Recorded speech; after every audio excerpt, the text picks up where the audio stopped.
Байнгын хэрлэн сумын үзэг тосгоны цэцэрлэгийн ариун цэврийн байгууламж 2024 оны 2 сарын 22-нд Чанар ханга хувьцаат компани эхлүүлж 2024 оны 7 сарын 26-нд ашиглалтанд оруулсан.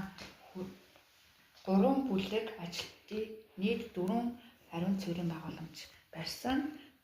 Одоо манай энэ бэлтгэл бүлгийн ариун цэврийн байгууламж байна.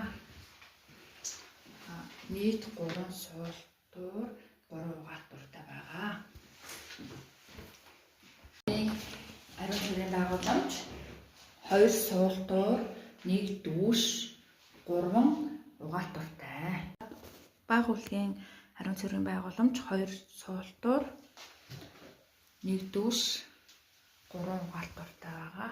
Ажилчдын ариун цэврийн өрөө 1 суултуур, 1 угаалтууртай. Усан сангийн өрөө энэ усаа хадгалж дээшээ явуулдаг байгаа усаа.